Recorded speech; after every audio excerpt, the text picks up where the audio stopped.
درود پاک پڑھیں اللہم صلی علی سیدنا و مولانا محمد وعلی آلہ و مولانا محمد وآلہ وسلم صلاۃ و سلام علیک یا رسول اللہ صلی اللہ تعالی علیہ وسلم۔ سورہ یونس کی چند آیات ہیں اور ان کا ترجمہ و تفسیر ہے۔ بسم اللہ الرحمن الرحیم۔ هو الذی جعل الشمس ضیاء والقمر نورا وقدره منازل لتعلموا عدد سنین والحساب ما خلق اللہ ذلك الا بالحق یفصل الآیات لقوم یعلمون۔ رب ارشاد فرماتا ہے کہ وہی ہے جس نے سورج کو چمکتا بنایا اور چاند کو چمکتا اور اس کے لیے منزلیں ٹھہرائیں کہ تم برسوں گنتی اور حساب جانو۔ اللہ نے اسے نہ بنایا مگر حق کے ساتھ اور نشانیاں مفصل بیان فرماتا ہے علم والوں کے لیے۔ اس میں تفسیر یہ ہے کہ اللہ تعالیٰ نے جو سورج کو چمکتا بنایا ہے اس کی بے شمار حکمتیں ہیں۔ اگر اللہ تعالیٰ سورج کو پیدا نہ فرماتا تو آج یہ پوری دنیا اندھیرے میں رہتی، اور یہ سورج ہمیں گرمی بھی دیتا ہے، ہمیں روشنی بھی دیتا ہے، ہمیں اجالا بھی دیتا ہے اور پوری دنیا کو چمکاتا بھی ہے۔ اسی طریقے سے اللہ تعالیٰ نے چاند کو بھی چمکایا۔ دن میں سورج نکلتا ہے اور رات میں چاند نکلتا ہے، اور چاند کی جو منزلیں ہیں وہ 28 منزلیں ہیں۔ مطلب جس دن چاند جب نکلتا ہے شام کے وقت میں تو وہ 28 دن تک، مطلب اس کی جو منزلیں ہیں وہ 28 منزلیں ہیں۔ ہر منزل پر یہ ایک رات آتا ہے، آپ نے دیکھا ہوگا۔ اور جب 28 منزلیں اس کی جب پوری ہو جاتی ہیں تو اگر چاند مطلب مہینہ اگر 30 کا ہوتا ہے تو یہ 2 دن نہیں دکھتا ہے، مطلب چاند، اور مہینہ اگر 29 کا ہوتا ہے تو 1 دن نہیں دکھتا ہے۔ مطلب اس کی 28 منزلیں ہو گئیں تو روزانہ 28 منزلوں میں چاند نظر آتا ہے۔ لیکن جب اس کی منزل 29ویں آتی ہے یا 30ویں آتی ہے تو یہاں پر اگر مہینہ 30 کا ہے تو 2 دن نہیں دکھتا ہے، اور مہینہ 29 کا ہے تو 1 دن نہیں دکھتا ہے، باقی 28 دن لگاتار چاند دکھتا ہے۔ تو اللہ تعالیٰ نے چاند کو جو پیدا فرمایا اور اس کی جو منزلیں پیدا فرمائی اس کی بھی بے شمار حکمت ہے۔ کیوں کہ اگر یہ سورج یہ چاند نہیں ہوتا تو یہ دن کیسے ہوتے، یہ رات کیسی ہوتی؟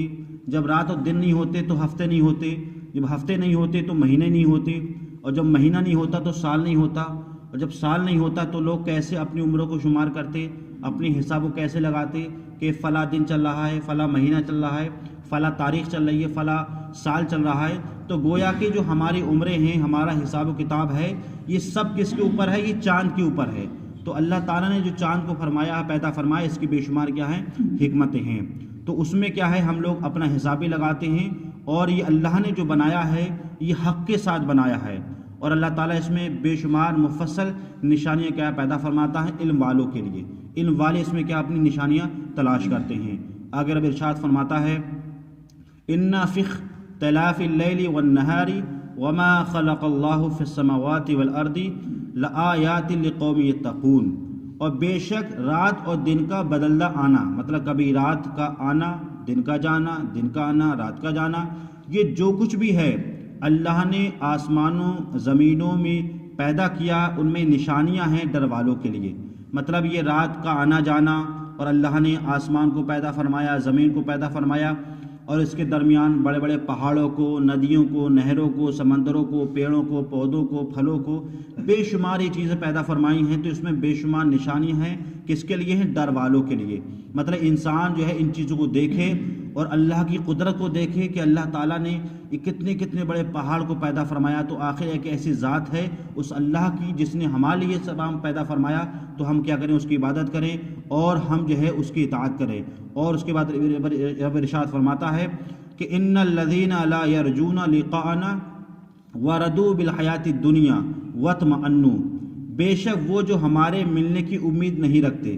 مطلب رب ارشاد فرماتا ہے کہ جو لوگ ہمارے ملنے کی، مطلب کل قیامت کے دن جو ہم سے ملنے کی امید نہیں رکھتے اور وہ دنیا کی زندگی پسند کر بیٹھے، جیسے کافر لوگ ہیں، ان کا کیا عقیدہ ہے کہ ہم لوگ جب تک دنیا میں ہیں بس دنیا کی زندگی ہے، اس کے بعد ہم لوگ مر جائیں گے، جل جائیں گے، اس کے بعد ہمارا کچھ نہیں ہوگا۔ لیکن ہمارا جو عقیدہ ہے وہ یہ ہے کہ ہم جب تک دنیا میں ہیں وہ ہم کیا ہے عمل کی دنیا میں ہیں، مطلب ہم عمل کر رہے ہیں اور ہمارا اس کا جو بدلہ ملے گا وہ آخرت میں ملے گا۔ اگر ہم نے اچھے عمل کیے ہوں گے تو انشاءاللہ اس کا بدلہ اچھا ملے گا، اور برے عمل کیے ہوں گے تو اس کا بدلہ کیا ہے برا ملے گا۔ لیکن کافر کیا کہتے ہیں، نہیں دنیا ہی میں ہی ہے جو کچھ بھی ہے، اس کے بعد ہم جب مر جائیں گے جل جائیں گے تو نہ ہمیں اٹھائے جائیں گے نہ ہمارا کوئی حساب و کتاب ہوگا۔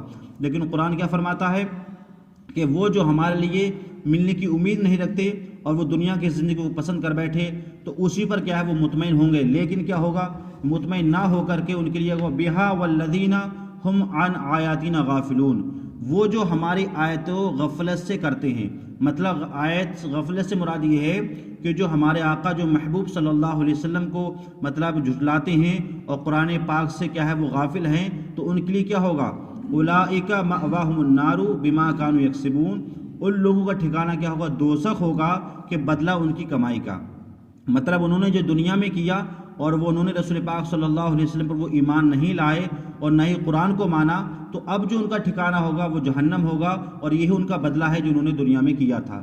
لیکن جو لوگ نیکی کریں گے ان کا کیا بدلہ ہوگا، ان الذین آمنوا وعملوا الصالحات، بے شک وہ لوگ جو ایمان لائے اور اچھے کام کیے، یہدیہم ربہم بایمانہم، اور ان کا رب ان کو ان کے ایمان کے ساتھ انہیں کیا راہ دے گا، تجری من تحتہم الانہار فی جنات النعیم، تو وہ ان کے نیچے ایسی نہریں بہتی ہیں کہ جو نعمت کے باغات میں ہیں۔ مطلب جو لوگ ایمان بھی لائیں گے اچھے عمل بھی کریں گے تو اللہ تعالیٰ ان کو کیا جنت کے باغات میں کیا جگہ دے گا، اور یہ ان کا فضل و کرم ہے۔ تو اس آیات سے یہ سمجھ میں آیا کہ جو انسان عمل کرتا ہے اس کا بدلہ انشاءاللہ قیامت میں ملے گا۔ اللہ تعالیٰ ہمیں اور آپ کو صحیح طریقے سے قرآن مجید پڑھنے کی اور اس کو سمجھنے کی توفیق عطا فرمائے۔ اللہم صلی علی سیدنا